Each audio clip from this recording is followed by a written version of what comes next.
பீகார் அரசியலில் ஒரு மாபெரும் குழப்பம் அல்லது பல பிரச்சனைகள் ஆரம்பித்திருப்பதை இந்த செய்தியில் பார்க்கலாம்.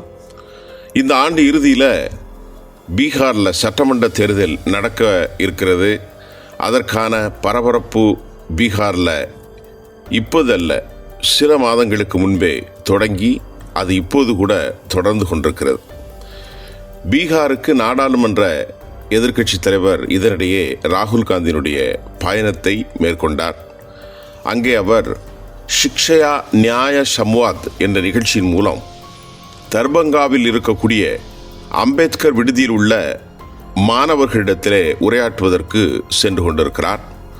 அப்போது அவரது காரை விடுதிக்கு செல்ல விடாமல் போலீசார், அதாவது பீகாருடைய நிதிஷ்குமாருடைய அரசின் கீழ் செயல்படும் காவல்துறை தடுத்து நிறுத்தியது. அது குறித்து தனது எக்ஸ் பக்கத்தில் என்ன சொல்லியிருக்கார் ராகுல் காந்தி அப்படின்னா, பீகாரில் உள்ள டபுள் இன்ஜின் ஏமாற்ற அரசாங்கம் பாரதிய ஜனதா கூட்டணி அம்பேத்கர் விடுதியில் உள்ள தலித் மற்றும் பிற்படுத்தப்பட்ட மாணவர்களோடு நான் பேசுவதை தடுக்கிறது. எப்போதிருந்து பேசுவது குற்றமானது? நிதிஷ்ஜி, எதற்காக நீங்கள் பயப்படுகிறீர்கள்? நீங்கள் பீகாரில் கல்வியையும் சமூக நீதியும் மறைக்க பார்க்கிறீர்களா என்று ராகுல் காந்தி ஹிந்தியில் தனது எக்ஸ்தல பதிவில் அவர் அழகாக தெரிவித்திருக்கிறார். பின்னர் அவர் காரை விட்டு நடந்து அம்பேத்கர் விடுதிக்கு சென்றார்.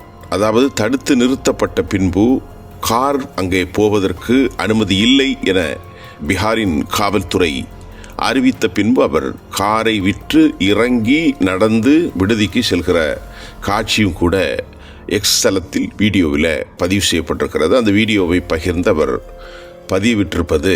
இரண்டாவது, அவர் மீண்டும் இப்படி சொல்கிறார், இந்தியா ஒரு ஜனநாயக நாடு. அது அரசியல் அமைப்பின் படிதான் செயல்படுகிறது. சர்வாதிகாரத்தால் அல்ல. சமூக நீதி மற்றும் சமூக நீதிக்கு ஆதரவாக நாங்கள் குரல் எழுப்புவதை யாராலும் தடுக்க முடியாது என்று ராகுல் காந்தி குறிப்பிட்டுள்ளார். பின்னர் அவர் விடுதிக்குள் சென்று உரையாற்றும் வீடியோவையும் பகிர்ந்திருக்கிற ராகுல் காந்தி தனது எக்ஸ் பக்கத்தில் இப்படி சொல்கிறார், நிதிஷ்ஜி மற்றும் மோடிஜி, உங்களால் முடிந்தால் என்னை தடுத்து நிறுத்துங்கள். சாதிவாரி கணக்கெடுப்பு என்கிற புயல் சமூக நீதி, கல்வி மற்றும் வேலைவாய்ப்பு ஆகிய புரட்சியை கொண்டு வரும் என்றும் அவர் பதிவிட்டுள்ளார். அதாவது நிதிஷுக்கும் மோடிஜிக்கும் முடிந்தால் என்னை தடுத்து நிறுத்துங்கள் என்று சொன்னது மட்டுமல்லாமல், இந்த சாதிவாரி கணக்கெடுப்பு என்கிற புயல் மூலமாக சமூக நீதியும் கல்வி மற்றும் வேலைவாய்ப்பு ஆகிய ஒரு மாபெரும் புரட்சியை கொண்டு வரும் என்று அவர் பதிவு செய்கிறார். அந்த நிகழ்ச்சியில் பீகார் போலீசார் என்னை தடுத்து நிறுத்த முயன்றார்கள். ஆனால் உங்களுடைய சக்தி என்னை பார்த்து கொண்டிருப்பதால் அவர்களால் என்னை முழுமையாக நிறுத்த முடியவில்லை. நாங்கள் பிரதமர் மோடியை சாதிவாரி கணக்கெடுப்பு எடுக்கச் சொல்லி வலியுறுத்தினோம், அழுத்தம் கொடுத்தோம். இதனால்தான் பிரதமர் மோடி சாதிவாரி கணக்கெடுப்பை அறிவிப்பு செய்தார். உங்களுடைய அழுத்தத்திற்கு பயந்து அரசியலமைப்பை தலைமேல் சுமக்கிறார். ஆனால் அவர்களது அரசு ஜனநாயகம், அரசியல் அமைப்பு சிறுபான்மையினருக்கு எதிரானது. அவர்களது அரசு ஆதானிக்கும் அம்பானிக்குமானது, உங்களுக்கு அல்ல என்று பேசினார்.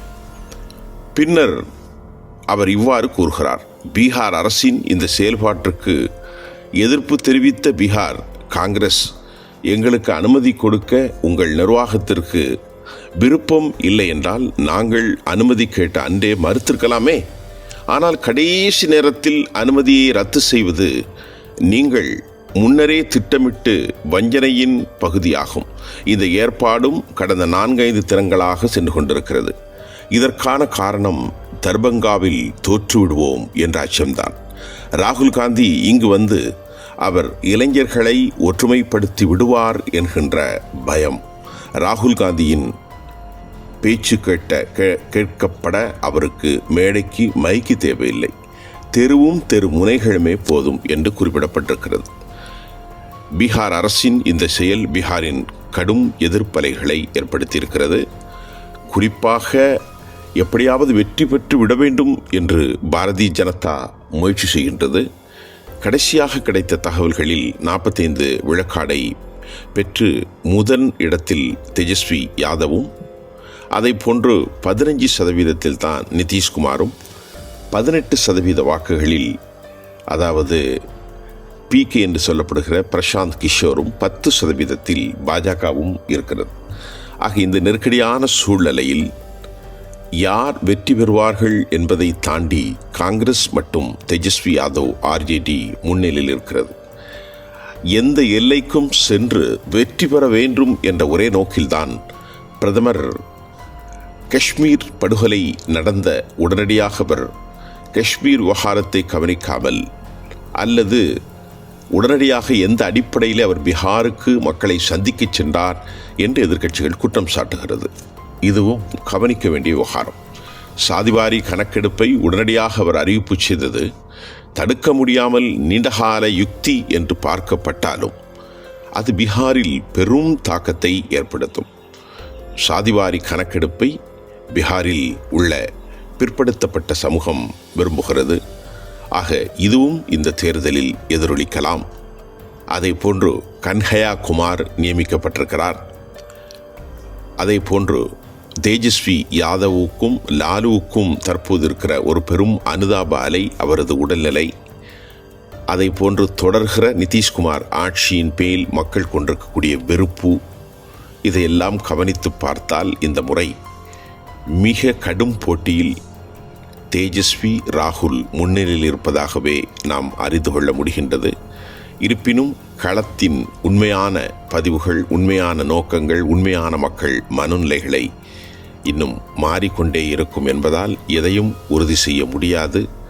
போட்டி கடுமை இருக்கின்ற காரணத்தால் பல குழப்பங்களும் நிலைப்பாடும் இன்னும் ஏற்படும் என்பதே பீகார் களத்திலிருந்து நாம் அறிந்து கொள்ள முடிகின்றது.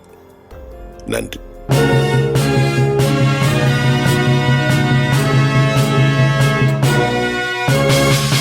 உடனுக்குடன் அப்டேட் தெரிந்து கொள்ள ஜெம் டிவி தமிழ் ஆப்பை இன்ஸ்டால் செய்யவும்.